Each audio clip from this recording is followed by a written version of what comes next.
বিদ্যুৎ কেন্দ্র উড়িয়ে দেওয়ার মার্কিন হুমকি উড়িয়ে দিয়ে বাহরাইনে ইরানের বিধ্বংসী ক্ষেপণাস্ত্র হামলা। আসসালামু আলাইকুম।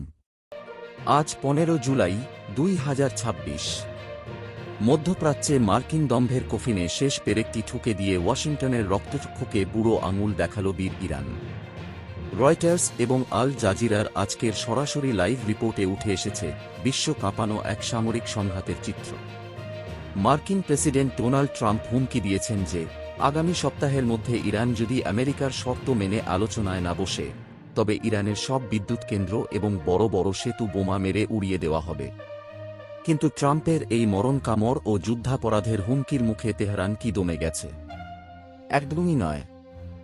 বরং ট্রাম্পের হুমকির কয়েক ঘণ্টার মাথায় কুয়েত ও জর্ডানের মার্কিন ঘাঁটি সহ বাহরাইনে অবস্থিত মার্কিন পঞ্চম নৌবহরের ওপর ঝাঁকে ঝাঁকে ক্ষেপণাস্ত্র ও সুইসাইড ড্রোন দিয়ে সফল এবং বিধ্বংসী পাল্টা হামলা চালিয়েছে ইরানের বিপ্লবী গার্ড বাহিনী। মধ্যপ্রাচ্যের এই অসম লড়াইয়ে ইরান কিভাবে আমেরিকাকে কোণঠাসা করে ফেলল, তার রোমহর্ষক ইনসাইড স্টোরি নিয়ে আমাদের আজকের এই বিশেষ প্রতিবেদন।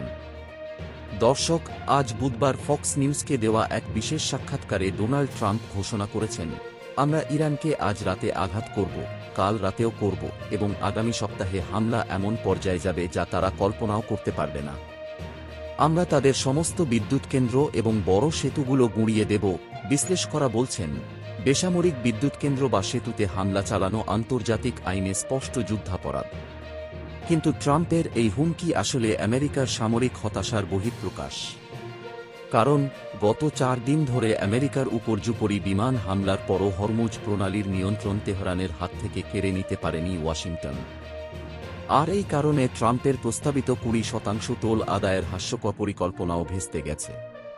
তেহরান স্পষ্ট জানিয়ে দিয়েছে, বোমা মেরে বা অর্থনৈতিক ব্লকেট দিয়ে ইরানকে নতজানু করার দিন শেষ।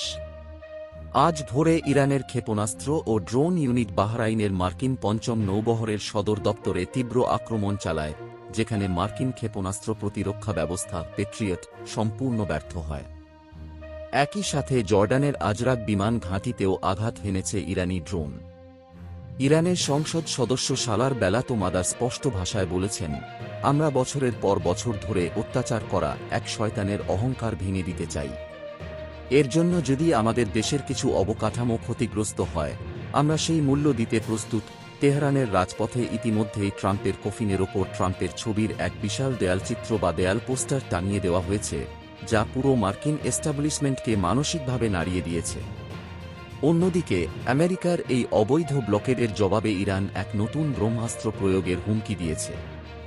ইরান জানিয়েছে, আমেরিকা যদি তাদের তেলবাহী জাহাজে বাধা দেয়, তবে শুধু ইরান নয়, পুরো মধ্যপ্রাচ্যের সমস্ত জ্বালানি ও তেল রপ্তানি সম্পূর্ণ বন্ধ করে দেওয়া হবে। হরমুজ প্রণালী দিয়ে বিশ্বের 20% তেল সরবরাহ বন্ধ হয়ে যাওয়ার এই হুমকিতে কাঁপছে বিশ্ব শেয়ার বাজার। চীন এবং অন্যান্য পরাশক্তিগুলো ইতিমধ্যেই ট্রাম্পের এই একতরফা আগ্রাসনের বিরুদ্ধে সরব হয়েছে এবং ইরানকে এই চাপ কাটিয়ে উঠতে সরাসরি কৌশলগত সহায়তা দিচ্ছে। দর্শক, ট্রাম্পের এই মরণ কামড় ও বিদ্যুৎ কেন্দ্র ধ্বংসের হুমকির মুখে ইরানের বীরত্বপূর্ণ প্রতিরোধ কি মধ্যপ্রাচ্যে মার্কিন আধিপত্যের চিরতরে অবসান ঘটাবে? আপনার অত্যন্ত মূল্যবান ও যৌক্তিক মতামত কমেন্টে জানান। আন্তর্জাতিক রাজনীতি ও এই যুদ্ধের শতভাগ সত্য এবং লাইভ আপডেট সবার আগে দেখতে আমাদের চ্যানেলটি সাবস্ক্রাইব করে আমাদের সাথেই থাকুন। ধন্যবাদ।